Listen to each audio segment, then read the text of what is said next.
Hello, in this video I'm gonna show you how you can subscribe to Nintendo Switch Online. So what you need to do is go to Nintendo eShop, choose your profile, then go to your account over here in the top right corner, and then over here switch to Nintendo Switch Online,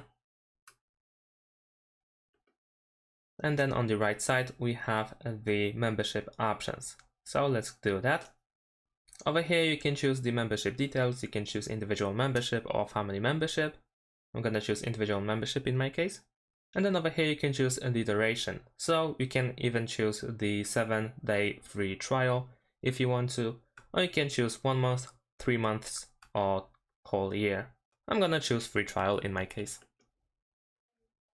Of course, you can activate automatic renewal if you want to. So after the free trial, you will be charged for the 1 month, but you can also go next.